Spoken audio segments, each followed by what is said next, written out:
Tonight on CBC Vancouver News.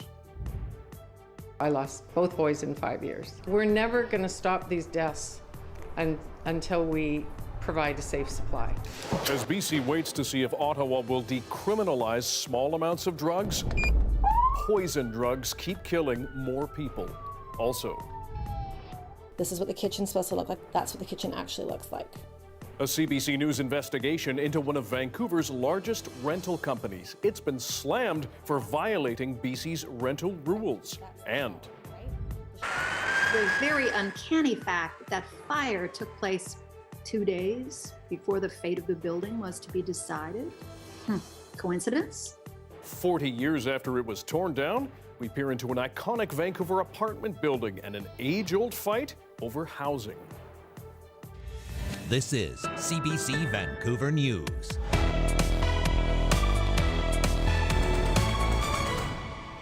Good evening. Thanks for joining us. The numbers do not stop. A new report shows more people are expected to die in BC this year from poison drugs than ever before.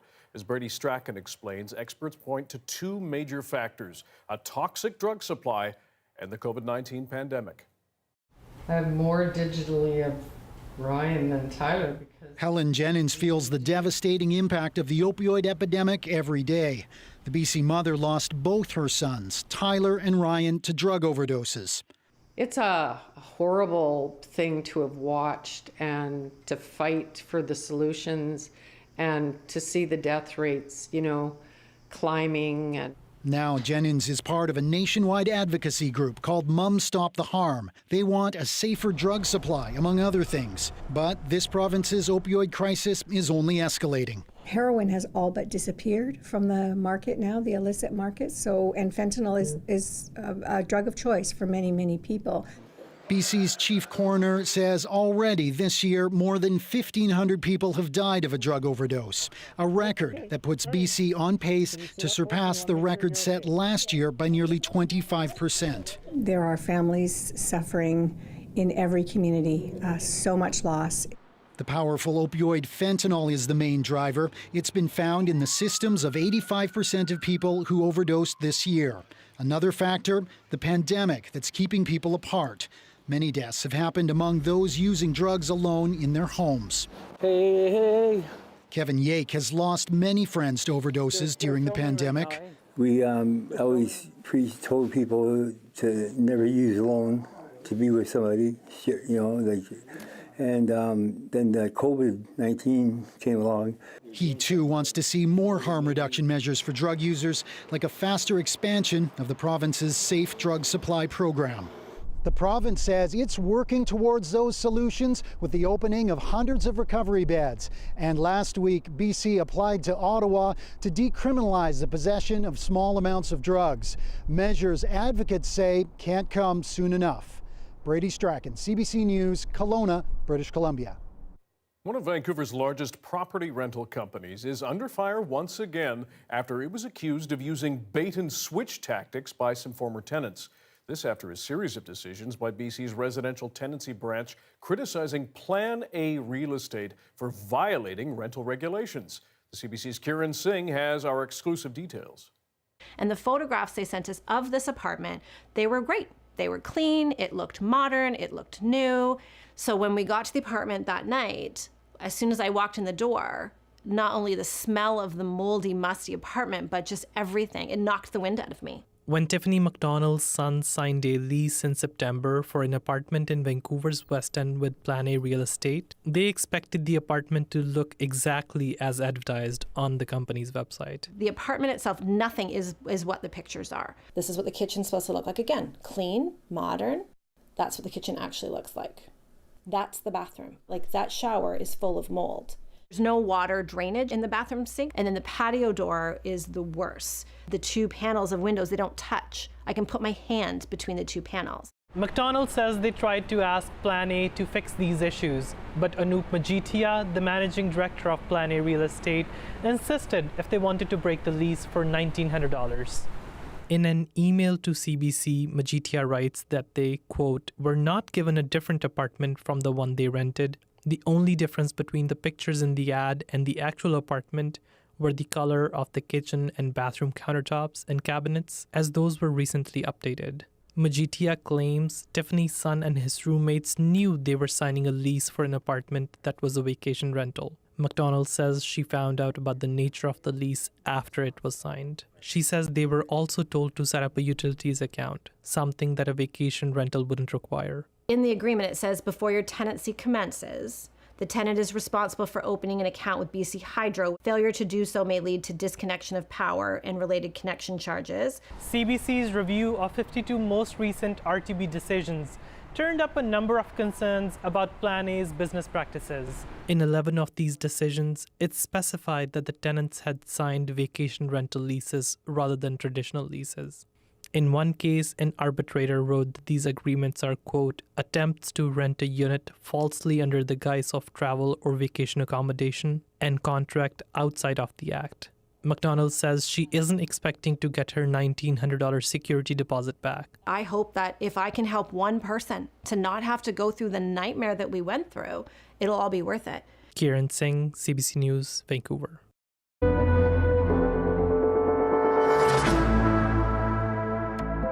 Health officials say COVID-19 is spreading to fewer British Columbians. The transmission rate is dropping, likely because of how many people are vaccinated. That comes as the province reports 500 new confirmed cases in the past 24 hours and 5 more deaths. Belle Puri joins us live with more. Belle, what's next in the campaign to get as many people as possible protected against this virus? The Johnson & Johnson vaccine. It's the single-dose COVID-19 shot. BC health officials hope it'll be an option for people who have resisted getting the other 2-dose vaccines. Now, it should be here early next week. The Johnson & Johnson vaccine was approved in Canada in March, but it hasn't been given to anyone here yet. The federal government announced last week that a limited number of doses were on their way to Canada and that they'll be shared among the provinces. So we don't know yet how much J&J vaccine will come to BC. But when it gets here, it'll first be offered to healthcare workers who aren't yet immunized.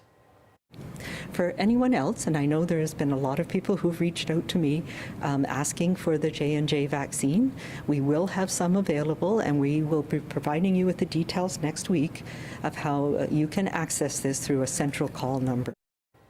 Right now, 2% of BC health workers remain unvaccinated. As a result, 3,071 are on unpaid leave because they're not protected against COVID-19. Now, the majority of them are casual staff.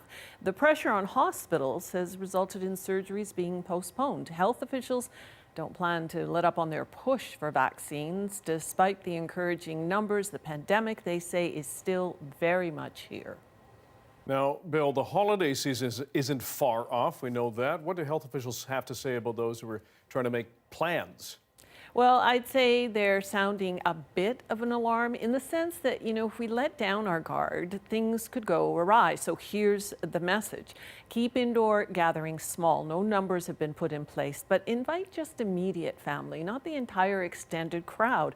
And most importantly, make sure everyone who comes over is fully vaccinated, especially if your guest list includes the elderly. If you're traveling, keep in mind many communities in the north, in the interior, and on Vancouver Island are still struggling with high COVID numbers. We know how to do this. We have been through this now together for the last 20 months. We need to continue to be aware of the impact we are having on communities we're going to and the risks that we're bringing with us and, of course, the risks we bring home.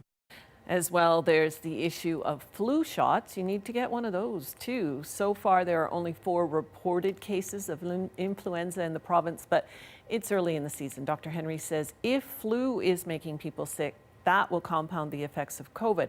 Flu shots are available at pharmacies across the province, and they are free for everyone over 6 months old. Belle Puri, thanks very much.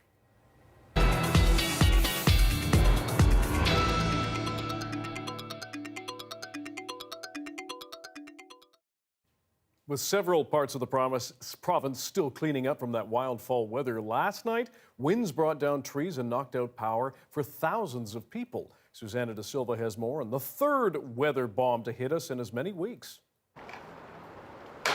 And all of a sudden, the wind just came out of nowhere, and I felt some debris hit the house. I felt the house shake, and then boom. The latest storm brought down this massive tree, smashed this car, and knocked out power to a handful of houses, one of several areas left in the dark last night. The whole wind event didn't last more than 60 seconds.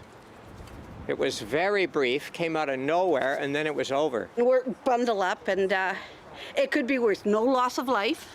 Vancouver's weather has been wildly extreme this fall. 4 atmospheric rivers, 3 bomb cyclones, and a tornado at UBC this weekend. Fortunately, no one was injured. Vancouverites used to rain have dealt with rainfall levels 200% of normal, while record-breaking wind events have caused chaos. Seriously, I think, especially this year, it is crazy this year what's happening here. The jet stream has been very potent. It's been bringing parades of storms to the coast. It all has experts taking note. Seeing upwards of 20 millimeters an hour on the outside coast for an hour here and there is fairly normal during an atmospheric river, but seeing 3 or 4 hours like that is really a head scratcher. And so, yeah, generally speaking, things have gotten a little bit heightened. Heightened now in terms of rain and wind, but less than 5 months ago, it was high heat. And while this is a La Niña winter which can create stormier conditions, scientists are looking at what else could be at play. Climate change means that every weather event is supercharged in a way. I mean, our baseline has already shifted with the warming that we've seen. So we already are getting more of our rain and snow in these bigger events rather than spread out. And with winter still to come and a storm this weekend, experts are telling people to better prepare for emergencies and enjoy the pleasant moments when they come. Susanna De Silva, CBC News, Vancouver. There's a breaking news now. Thousands of logs are burning in a lumberyard north of Quesnel after a major fire broke out earlier this afternoon. Have a look. Firefighters are up against very strong wind as gusts up to 50 kilometers an hour are expected in that area. Several fire departments are at the scene of the West Fraser log yard trying to stop that blaze from spreading to a nearby cemetery. We'll have the latest for you later on. And let's go to the weather now with Amy Bell with the forecast. When you recap it like that, it has been a bit of an interesting fall. It's been a wild ride so far. And summer, and oh, Lord. What do we got next? Who knows? Oh, thanks. No, actually, I do know. That's why I'm here. But nothing too dramatic, actually. You know, even last night we saw those high winds and we saw all these power outages, especially along the North Shore. Things have definitely settled down today. Still, we saw some fairly significant gusts and we did have some fairly intense rain, but we also saw some blue sky at times. You can see just in the last 12 hours, things have really sort of petered out, and we will just see that. We've just seen that intense activity around some areas of the Lower Mainland before it dissipates. As we head into tomorrow, we will see things getting wet once again later in the day. In fact, tomorrow is our best chance to catch some breaks of sunshine. We will still see some showers to start tomorrow early in the day, and then we'll brighten out. But you can see sort of Wednesday night, all that green and precipitation just heading our way, and that is what's going to bring us into a very, very wet Thursday. So Remembrance Day will definitely be a soaker tomorrow. As I mentioned, you could see some sunshine in the second half of the day, and then rain for Thursday. Friday, we taper off to showers and much milder, high of 13 and just dropping down to about 11 degrees overnight. So yes, nothing too dramatic, just your standard fall weather. If we even have standard weather anymore, who knows?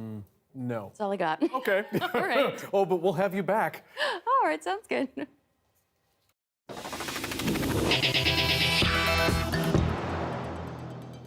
Well, 2 babies are safe, thankfully, after 2 separate and very scary car thefts. One in Surrey, the other in Vancouver. Our Isabel Regem joins us live with more on what was a harrowing few days for these parents as well, Isabel.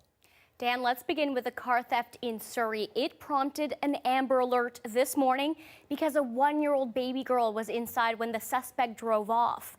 RCMP says the car was parked and left running in the driveway of a home near 172nd Street and 58th Avenue. The parent had apparently ran inside to grab something. When they came out, the car and baby were gone. Several police units responded. About an hour later, a bystander found the car abandoned less than 2 kilometers away near 177B Street and 59th. The baby was still strapped in its seat. Police believe this was a crime of opportunity, and the suspect likely had no idea there was a child in the car. They're asking anyone in the neighborhood with surveillance video to contact them. All right, and what about the car theft in Vancouver? Dan, this happened last Friday while a mom and 3-month-old baby were napping inside.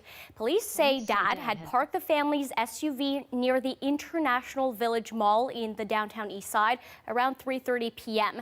He went inside to grab groceries. That's when a man jumped in the driver's seat and drove to Science World as both mom and baby remained asleep. Eventually, the mother woke up and the suspect ran off. Again, police believe this was a crime of opportunity and neither mom nor baby was hurt. Police say they're looking for this man. He's said to be white, between 25 and 35 years old, wearing a long black winter coat and a black and yellow logo on the back, black pants, and a black hat with a red brim. While there appears to be no link between the thefts, it does appear the doors on both cars were unlocked. Dan? Isabel Regame reporting live for us. Thank you.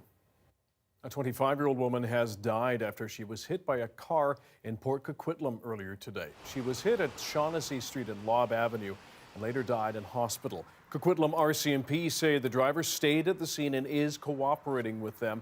Police say right now speed and any impairment do not appear to be factors in this crash. And Kamloops RCMP are renewing their appeal for help to find a missing woman a week after she disappeared. It's believed Shannon White left her home last Monday around 8 in the morning, heading to her nearby job at a car dealership. She never arrived. White is 32 years old, 5'8", weighs about 180 pounds. She has blonde hair and green eyes. Her Jeep was found in downtown Kamloops the day after she vanished. Police are asking for dash cam or surveillance video in the downtown area from last Monday. Her Jeep is white and is a black 1997 TJ model. Police say her appearance is extremely out of character. A Vancouver man has now been sentenced to life in prison with no chance of parole for at least 25 years after being convicted of first-degree murder. Police responded to 911 calls about gunshots on Fraser Street near East 51st Avenue in January 2019. Officers found 69-year-old Zenin Cepeda Silva in front of his home, suffering from gunshot wounds.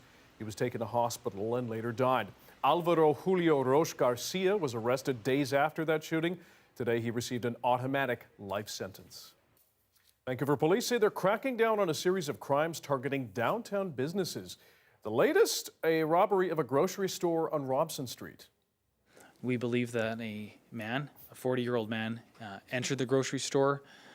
We believe he selected 3 tubs of ice cream valued at $21 and attempted to leave the store without paying. The BPD says when the store staff tried to stop the man from leaving, a fight broke out. It's believed 2 accomplices came to the suspect's aid and one of them pulled a gun. The trio then tried to run away, but police caught them. The force says violent shoplifting is on the rise in the city. Yesterday, they picked up 32 people and recovered nearly $18,000 in stolen property. Police in Burnaby are highlighting the number of people driving illegally without a license after a weekend crackdown nabbed 10 unlicensed drivers in just a few hours. RCMP say there were just 3 or 4 officers involved in Sunday night's enforcement blitz. They call the number of people caught alarming. 2 of the 10 were banned from driving indefinitely. If you're driving without a driver's license, you're breaking the law. And there are several reasons you might not have a license, whether it is because your license was taken away or you just haven't passed a test. Either way, you're dangerous on the road, and don't do it. Police say they issued 27 tickets during the blitz and several vehicles were towed. ICBC numbers show there were nearly 17,000 violations for people caught without driving without a license last year. The Victoria Police Department is trying to entice more experienced officers to its ranks, and it's offering $20,000 in signing bonuses. The incentive will be offered to 12 seasoned officers. Vic PD is trying to recruit already trained cops to address what it calls a frontline staffing crunch. Candidates working in other Canadian police departments can be hired, but only put on the front lines if they qualify with BC policing standards.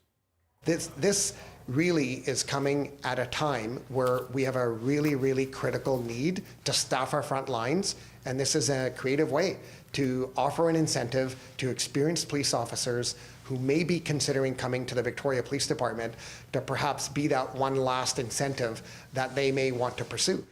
While the $20,000 may be enticing, Victoria Police will not pay for relocation expenses for those experienced officers hired from other jurisdictions. 40 years ago, one of Vancouver's first iconic apartment buildings was demolished. The Englesea Lodge was the only waterfront housing left on English Bay when a mysterious fire ended a hot political controversy. Justin McElroy brings us this historical cold case and what we can learn from it today. Ask people what defines Vancouver, and you might get a few answers. One particular part of the city's design, though, comes up again and again. The big success story we have, which is open space and walkways and bike paths all the way around from the central waterfront to the University Endowment lands. But of course, the seawall didn't come from nowhere. Back in 1911, we would have been standing in front of the Englesea Lodge, and it was a gorgeous six-storey brick and terracotta building that had 45 suites and affordable renting. The West End was one of Vancouver's first completed neighborhoods, and the Englesea one of many apartments right on the waterfront. But just a decade after it was built, From 1926, there was a city plan, and it was to make Beach Drive into a pleasure drive, so people could not see the houses, but could see the beautiful views of English Bay. The Depression, the war got in the way, and it wasn't until the 50s that the city was able to buy back all the houses and demolish them, until the only standout was the Englesea Lodge. after years of being on the chopping block, the plan to tear Englesea faced blowback. Well, guess what? We had an affordable housing problem then, and we do now. And I thought we could do both. I thought we could build around Englesea Lodge and maintain housing. There's a lot of elderly people. It was hard to move out of your home. That a lot of them had been there for a long time. And a regular Vancouver problem had suspects you might recognize today. A city council with one idea and an independently elected Parks Board with another. The building must have been a real thorn in the side of the Parks Board. It was right across the road and definitely blocked their view. So what you're saying, Mr. Fraser, is that the Parks Board is not willing to budge? The Parks Board official position right now is that we wish to have the building demolished so we can finish off the park development, the seawall. In the middle of the conflict, 33 renters, mostly lower-income seniors, wondering their fate. So if my little heaven is going to be torn down, it's going to be very pathetic. However, I don't know of anything I can do about it. Progress, you know. Another key council vote to pay for seismic upgrades to save the building was scheduled for February 3rd, 1980. Everyone knew that the fate of the building was hanging by a hair. But on February the 1st, the very uncanny fact that fire took place 2 days before the fate of the building was to be decided. Coincidence? Justin McElroy, CBC News, Vancouver. So what happened to the Englesea Lodge and what does it tell us about politics then and now? Justin McElroy is back with part 2 of his historical Whodunit tomorrow.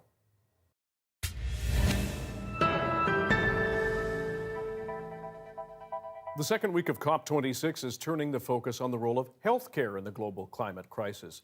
And as our senior meteorologist Johanna Wagstaff shows us, countries are stepping up to take on that challenge. Well, we're getting to the end of day 10 here at COP26, and an update for you. Canada has just announced that they have joined the WHO initiative to decarbonize healthcare in this country. Earlier today, 50 countries signed that pledge, and Canada was not one of them. I spoke to the Global Health Alliance's Jennifer Kuhl, originally from Vancouver, who's here on the ground, about this announcement. Take a listen. Today was the first time that a COP presidency has hosted a health event, and we were really excited to see that 50 countries around the world have committed to the WHO's COP26 health program to decarbonize their healthcare systems. Because, believe it or not, healthcare systems are actually huge emitters and contributors to climate change. Both with energy, but also some anesthetic gases are actually very polluting. And the transportation that workers use to get to work in healthcare systems also contributes to emissions. She went on to say that sometimes countries focus on a few of their big pledges, like Canada made earlier this week, and maybe didn't get time to look at the details. She was hoping that Canada would sign on, and indeed that announcement was made this evening local time. But a reminder that all of these pledges added up to now, a new report has shown it still only gets us to warming to 2.4 degrees by the end of the century, and our goal is still 1.5 degrees, language that's hopefully reflected in that final draft in the next few days. I got a sneak peek at the presidency non-paper. That's basically an issuing to the delegates working behind the scenes of where the president thinks the final goal is moving. It's often sort of hints at that final draft. A lot of disappointment that it didn't include messaging about moving away from fossil fuels. And from my experience, these drafts, we'll see a few more drafts for the end game, often weaken rather than strengthen over time. But we still have a few more days, and I will definitely keep you posted. Johanna Wagstaff, CBC News, Glasgow.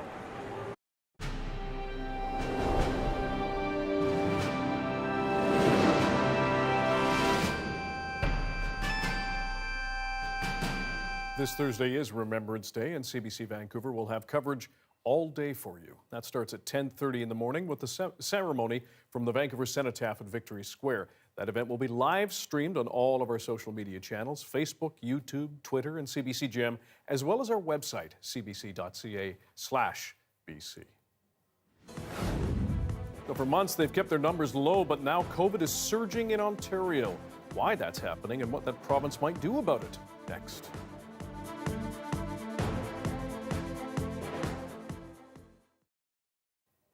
Thanks for staying with us during our commercial-free live stream.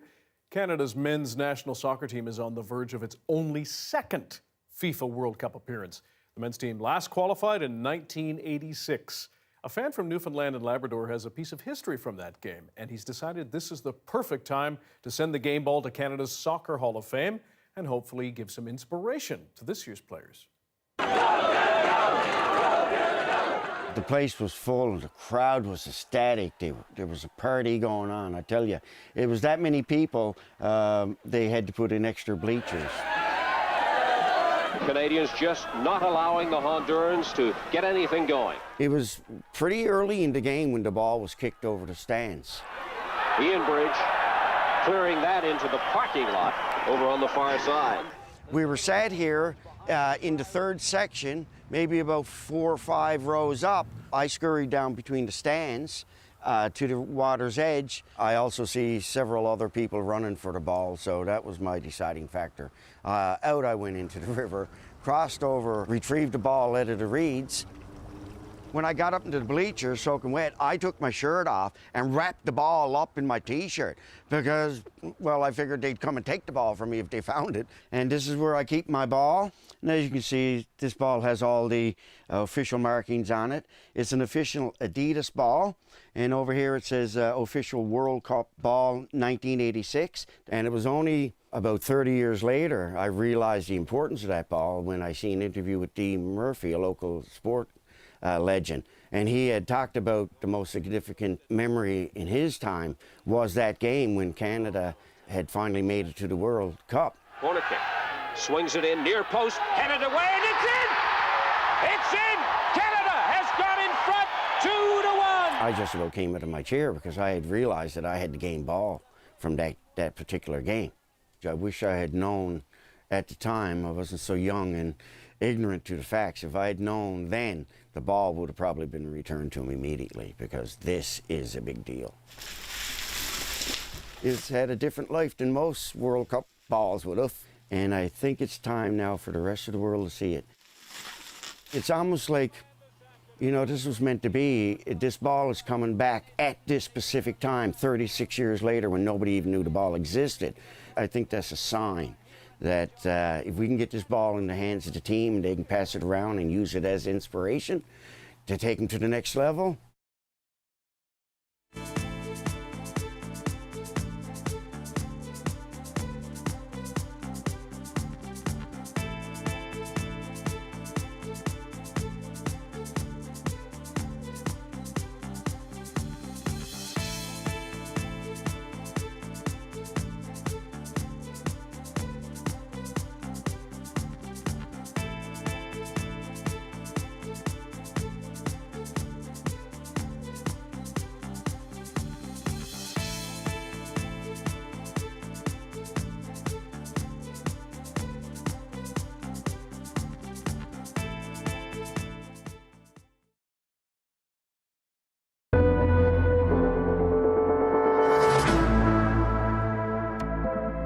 As COVID caseloads drop in BC and some other provinces, vaccines and vigilance are about to clash with variants, waning immunity, and a coming season of gifts, gatherings, and enclosed spaces. Thomas Dagler looks at Canada's pandemic picture as we head into winter.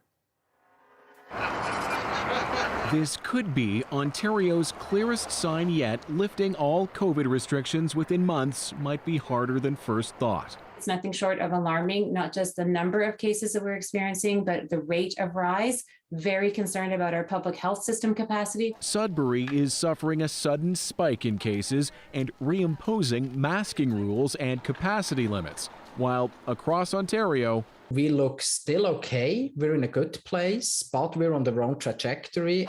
Thank you, guys. He's pointing to simple measures that seem to be slipping, like having fans wear masks at indoor sports and ensuring restaurant staff are checking proof of vaccination.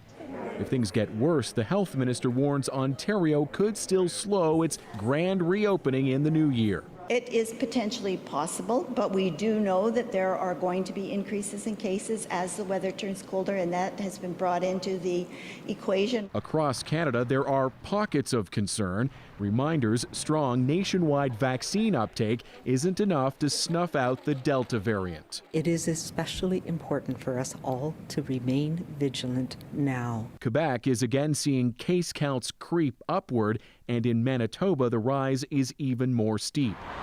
Yukon is declaring a state of emergency, fearing the healthcare system could quickly become overwhelmed. We have 90% of eligible people first dose coverage.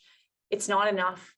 Many Canadians might be making bigger holiday plans this year, but public health officials stress some caution may still be required. As people are indoors and interacting indoors, those places that don't have that high vaccine rates are going to see the virus one way or another. There's plenty to look forward to now. Overall, Canada is still faring well. The fear is, as hope is rising, vigilance is falling, and there's still a need for both. Thomas Dagler reporting tonight.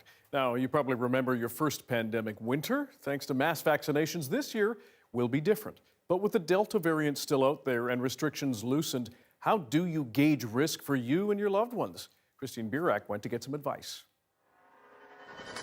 No one wants another COVID winter, but it's coming. And doctors say this one will be trickier.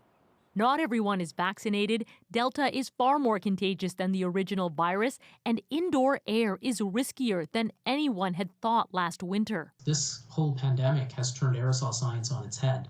Scientists say people can release tiny infected particles while talking or just breathing. They can travel farther than 2 meters and linger in the air for hours. Good ventilation can suck them out. However, it's hard to know if a space is well ventilated, but there are clues. This is carbon dioxide data. Jeffrey Siegel is an air quality expert. He's been monitoring the carbon dioxide that people exhale in various spaces. And you can see as people come into the office in the morning, there's these big spikes. The gas builds up in indoor spaces that are not well ventilated. Those steep drops are key. Because that tells us what the ventilation system is doing to remove the carbon dioxide and the other things that people are breathing out in the space. Things like the virus. The U.S. CDC notes one potential target benchmark for good ventilation is carbon dioxide readings below 800 parts per million. Out here in the fresh air, the carbon detector is in the 300s because it's fresh air. But as we go inside, it'll pick up more carbon as more people are breathing, which means there could be more virus in the air. Not scientific, but we took a carbon dioxide monitor for a subway ride in Toronto. It climbed to over 700 with few riders on board. Small, busy restaurants can hit well over 8. We also checked out the entry gate to Scotiabank Arena ahead of a Leafs game. Over 700, but still well ventilated. The biggest risk is probably not when you're sitting in the seat. It's when you're lining up for the concession stand or for the bathroom or you're jammed onto an escalator. Those are the highest risk spaces. Closed, crowded spaces remain the riskiest infection spots. Experts say when we move indoors, we need layers of protection. Along with ventilation, we know that vaccines, masks, and physical distancing can prevent the spread of this virus. In Europe, another wave of COVID cases and deaths is now surging, largely fueled by low vaccination rates, dropped measures, and pandemic fatigue. Experts insist as seasons change, immunity from vaccines could wane, and hard lessons learned should not be forgotten. Christine Burak, CBC News, Toronto. His mosque and his congregants were threatened in a horrific, terrifying letter. How a Langley imam said the community response helped them overcome their fear and their anger. You'll hear from him next.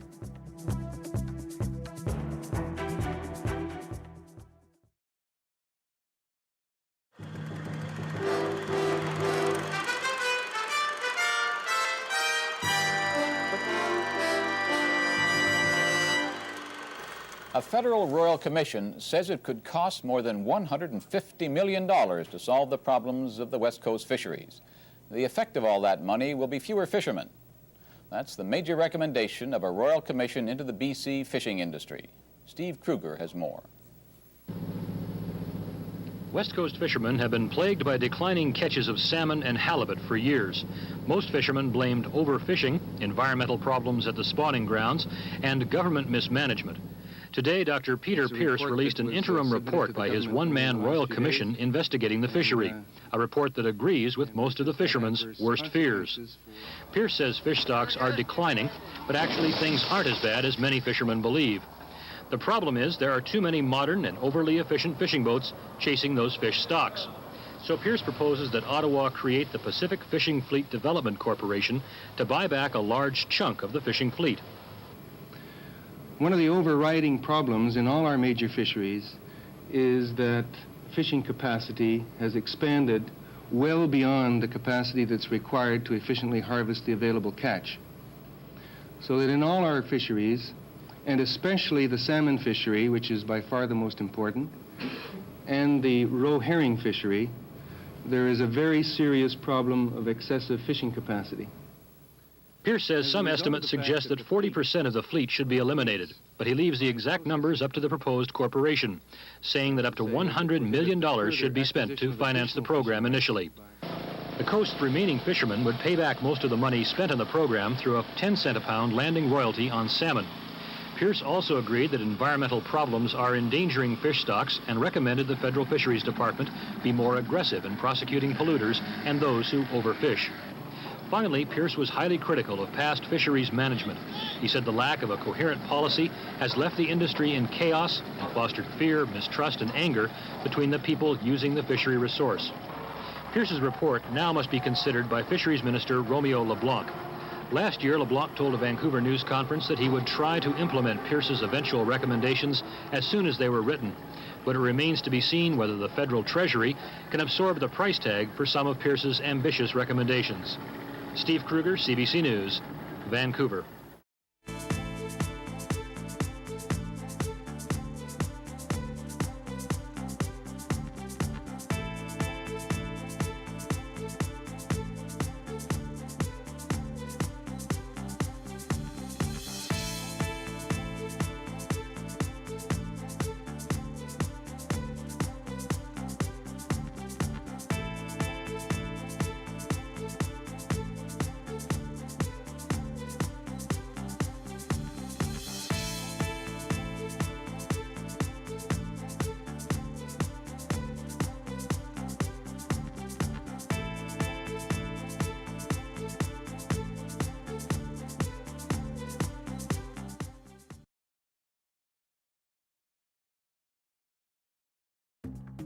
Here are some of the stories we're following tonight for you on CBC Vancouver News.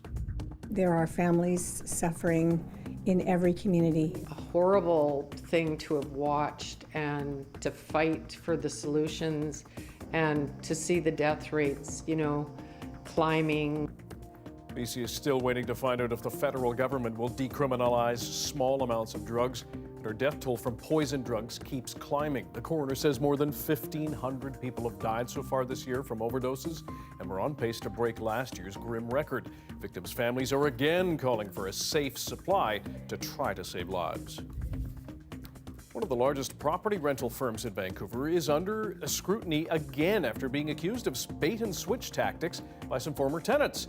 It comes after several decisions by BC's residential tenancy branch criticizing Plan A real estate for violating rental regulations. You can read CBC News' investigation on our website, cbc.ca/BC. Well, guess what? We had an affordable housing problem then, and we do now. And I thought we could do both. I thought we could build around Englesea Lodge and maintain housing. And 40 years ago, one of Vancouver's first iconic apartment buildings was leveled. The Englesea Lodge was the only waterfront housing left in English Bay. It was the center of a fight around affordable housing, but all that ended when the building was torched in a mysterious fire 2 days before its fate was to be decided. At the end of this summer, the Langley Islamic Center received a racist, threatening letter demanding it close its mosque. Community members were naturally shocked and disturbed. But then came a wave of support, from letters of consolation to offers of protection. For more, we're now joined by Imam Fawad Khalsi of the Langley Islamic Center. Imam Khalsi, first of all, you received a broad swath of support. Who reached out to you? Thank you, Dan, for having me. Basically, it was everyone and anyone that you could think of, any religious group, cultural group, from the Sikh community to the Mennonite community, the United Church, Christian Church, the Jewish community, and definitely others that I just can't remember. There was an outpouring of support. What does it mean to you and the Islamic community that you serve to have such a broad swath of support across religious and cultural lines? Oh, it's to us, it was a reflection and a reinforcement of what Canada is all about and what we are as Canadians. And so, to be honest, it wasn't a surprise. It was just reinforcement. And that was what we, as a community, as the leadership, and then our congregants all felt that, you know what, this is Canada and this is what we're used to, not this this horrific, disgusting letter that we received. That's not a reflection of Canada. And what kind of offers did you get from the various communities? What did they say to you? We received offers from one of the most profound ones that we received was, and it was right in the beginning. It was one of the first ones. Was from the Jewish community. We had members of the Jewish community contact me directly and write to us, and also over the phone speak to us, saying that. When you guys are praying, we'd like to stand outside and make sure that you guys are protected. And that was one that stuck out. We got offers to people wanting to join the congregation, listen in, learn, and find out what really, what do we do there? So it was a great opportunity for the extended community to get together. Many of the community members, other organizations, other religious groups didn't even know we existed in Langley. And with that flowering and of the connections and the greater awareness of your group, what has that done in terms of strengthening not only your community but people you wouldn't have had contact with beforehand? I think the biggest thing, Dan, that came out of this is education. And breaking down those barriers and bridging the gaps. People don't know, and usually ignorance is what leads to actions of this type. And so I think the biggest gift that came out of this was education and awareness and, just learning from each other. Imam Fawad Khalsi from the Langley Islamic Center, we appreciate your time. Thank you. Thank you so much, Dan. Take care. When the time changes, not every clock can make the switch automatically. Meet the City of Vancouver's official clock keeper after this. And at 6:43, a live look at Whistler Village, where snow has fallen mountainside. Plenty more up on the hills. Down low, though, very wet. Will there be any break in that cold, wet weather? Amy will tell us in her province-wide forecast after this.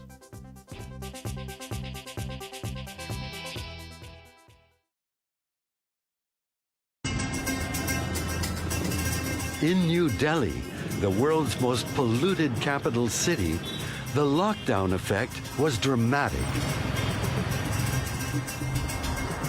It's almost a controlled experiment, which we never have the opportunity to do in the real environment because we can't go shutting down society.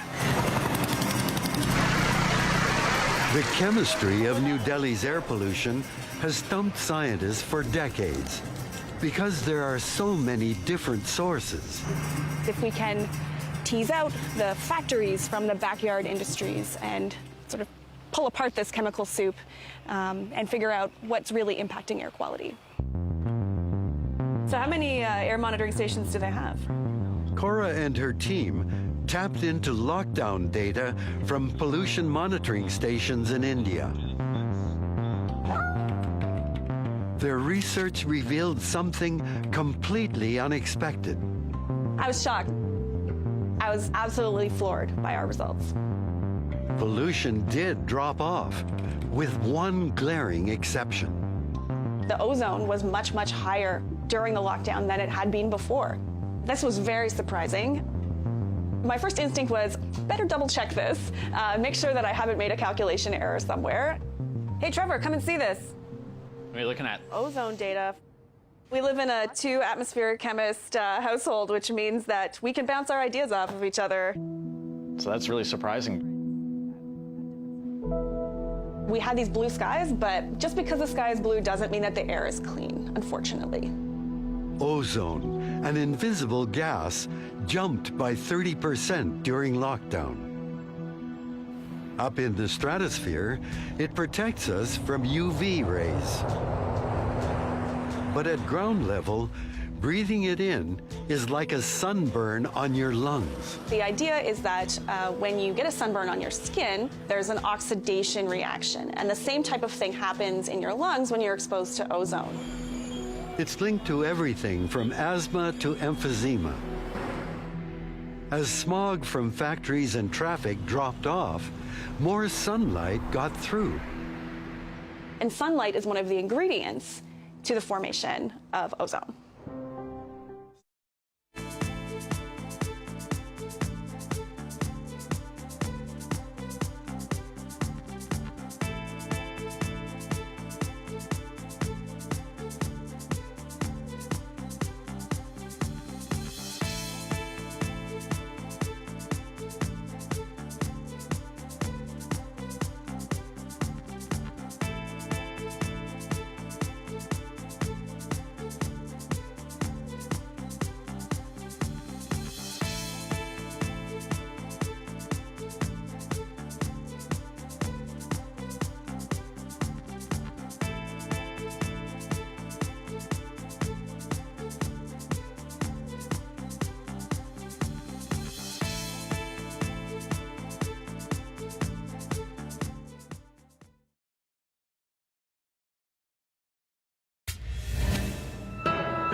Many of the UN summit discussions around cutting emissions have been focused on how to do that with the least economic pain. But there are some people who worry that saving jobs may come at the cost of meaningful change to deal with global warming. As Chris Brown reports, today a puppet was used to underscore gender equality and the plight of those on the front lines of the climate crisis. The Glasgow summit is arriving at a crucial moment, and civil society groups want to make sure they're not forgotten. A giant puppet representing a little Syrian refugee girl underscored that women cannot be left behind as economies transition to a greener future. And as Indigenous women remembered those missing and murdered, they said the priority can't only be about jobs. We can't be looking at ways to save the economy. We actually have to look at ways to save the environment and the planet. COP26's lead organizer said enormous work remains to find a global consensus on lowering emissions. We are making progress at COP26, but we still have a mountain to climb over the next few days. A report out today says the gap between what's needed to hold global warming to 1.5 degrees above pre-industrial levels and what's been promised is vast. The new pledges here would still lead to a 2.4 degree increase by the end of the century. The authors even named the underachievers. Like Australia, or even worse, have submitted a less ambitious target than the first target that they put forward, which seems to be the case with Brazil. At 2.4 degrees, extreme weather events will become commonplace, says this Bangladeshi climate scientist. The implications of 1.5 are bad for Bangladesh. The implications of 2.4 are bad for you in Canada. He means even more heat waves that spark extreme fires, such as the one that tore through Lytton, BC this past summer. The physics of the climate is going its own way, and it's not impressed by the things that we think are good, that we are doing. A draft of a possible final agreement comes out Wednesday, but if even 1 out of 200 countries here objects, then there'll have to be changes. The weaker the commitment to cut emissions, the more likely it is it will be accepted. Chris Brown, CBC News, Glasgow.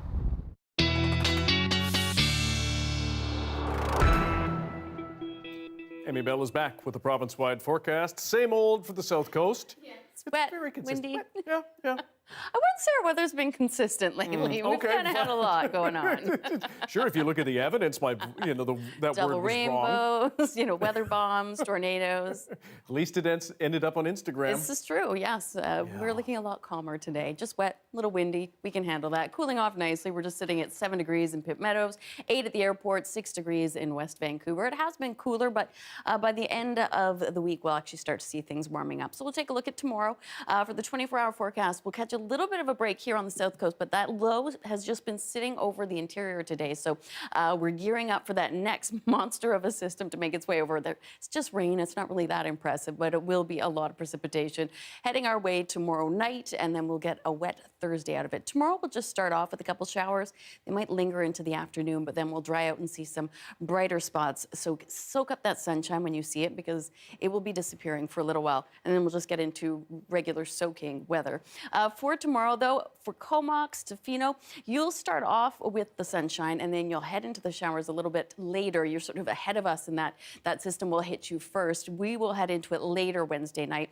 Mix up in Worcester Village, you'll see some sunshine and some wet flurries and some rain. Abbotsford looking at showers with some afternoon sun, but staying fairly wet out in Hope. Right now, we've seen quite a bit of snow falling on the Coquihalla between Hope and Merritt. That will continue through until tomorrow. Prince Rupert looking at wet, some flurries for Dease Lake, and a mixed bag for Prince George. Again, you'll see some flurries early in the morning, and then as it warms up, it transitions to showers, and then we head into some sunshine, and much the same for Cranbrook. Kelowna looks gorgeous today, a mix of sun and cloud, tomorrow, and a high of 5 degrees. So yes, we will see some sunshine after a wet start to the day tomorrow, and a high of 9 will drop down to 5 overnight, so that's the coolest one we'll see for a bit. Back into heavier rain, though, for Thursday with a high of 10, slightly warmer for Friday with showers, and then heavier rain for Saturday and Sunday. So yeah, calm but wet. Let's call it that. I can't wait to start That's our new motto. Sharing chili recipes for everybody. Hey, it's Get your Sunday. cardigans there out. You go. Mugs of tea sipped slowly. We're That's already where doing we that. are. Thanks. You're welcome.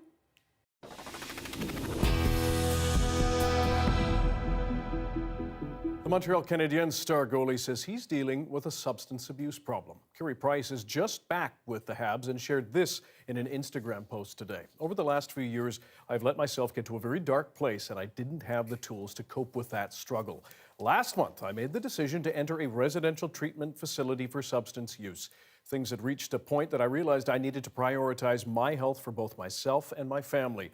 Asking for help when you need it is what we encourage our kids to do, and it was what I needed to do. The 34-year-old says he has neglected his mental health for years, and it will take some time to repair it.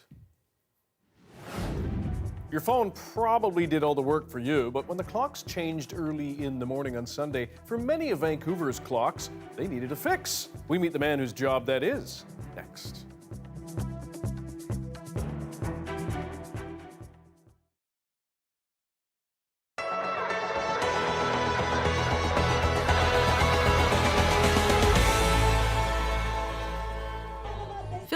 At the start of the 10K race. Beside him, Brad Crosley. Before I even start the story, you need to know these two have been buddies for over 40 years. That's when Phil signed up to be Brad's big brother. That they stayed together all these years in each other's lives, always there for every big moment, is proof of the bond forged. This race is another big moment. Backstory time. With a terminal cancer diagnosis and chemotherapy no longer an option, 68-year-old Phil walks the start. It's a very short walk before he settles into the adaptive wheelchair Brad arranged to get. Together, along with a team of friends, they're ready to check off another thing on the bucket list, or second wind project, as Phil calls it. I have a sailboat, and the name of the sailboat is Second Wind. And I picked it because it's kind of like version 2 of me. And I just thought second wind just sort of fit, that I'm getting a second wind in life. And then the cancer kind of kicked in and kind of changed all of that. But it really defines all these adventures that I've been doing, and Brad's been a big part of them. This is just one more adventure for Brad, who got the help he needed from Phil through Big Brothers many years ago. I had a wonderful mother, but struggled along to make a paycheck, and went to 8 different elementary schools and 11 different apartments. The Big Brothers Big Sisters Association is fantastic for making a difference in people's lives. As Phil and Brad made their way through the streets, different friends took turns pushing the chair up some rather nasty hills. The finish? He's going to get out at the bottom here and run to the finish.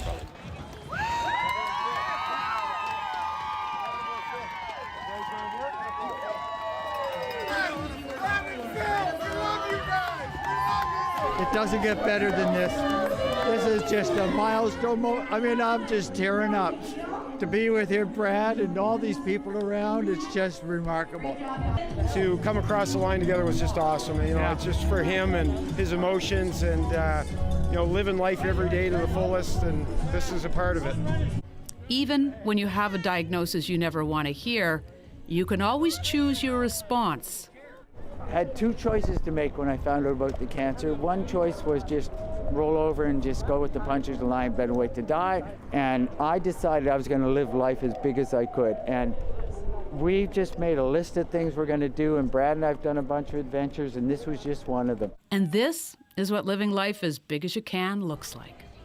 Colleen Jones, CBC News, Halifax.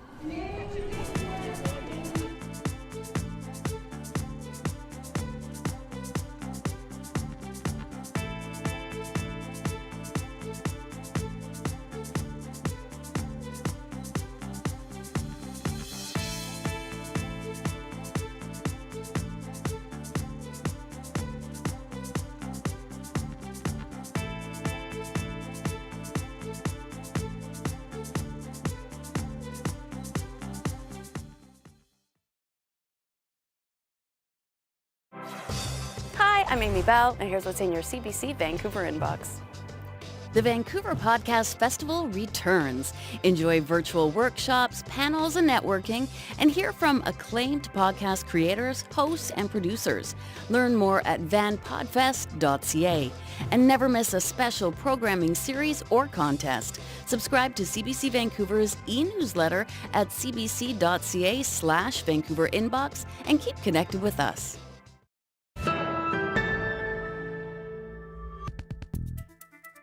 As we know, the clocks went back 1 hour to standard time this weekend. Most electronic clocks change automatically, but what about the big outdoor ones around the Lower Mainland? As John Paulo Mendoza shows us, there is a man who keeps the hands moving on some of this city's most iconic street clocks. Raymond Saunders keeps the hands moving on Vancouver's street clocks. He's been building and servicing outdoor clocks in BC and around the world for over 40 years. Each year he goes around the city changing their hour hands during daylight savings time. My name is Raymond Saunders. I am a horologist, which means I'm a clockmaker. Falling back takes the most time because you've got to shut the clock off for an hour and come back and turn it back on. This one is 1991, and I've been servicing it regularly along with the Mount Pleasant Street clock. I lubricate them when I change the times, so they're always kept oiled and running smooth. Saunders is most known for building the Gastown steam clock in the 1970s. Only Saunders and a few city engineers hold copies of the maintenance keys to the clock. At 81 years old, he's been slowly passing his skills on to city workers. It's a shame that it's a dying trade and no one is really learning the trade. So there's nobody taking in my place. I've been on my own all my life fixing clocks. As governments on the West Coast consider moving to permanent daylight time, Saunders says he's looking forward to letting go of this part of his job. Well, I'm ready to retire from setting clocks, and I wouldn't mind it. Every year I keep thinking this may be the last time I'm setting these clocks, but it'd be a while before Washington, Oregon, and California get on board. My retirement is going to be restoring my own clock collection and making metal sculptured clocks. That's what I want to do. Does anybody have the correct time? Is it on the right time? I've got 2:24.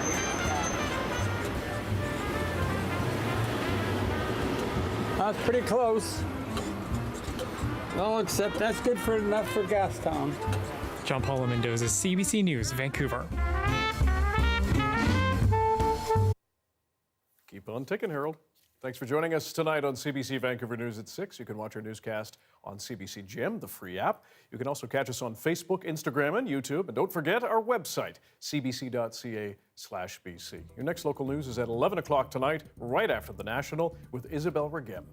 Take care.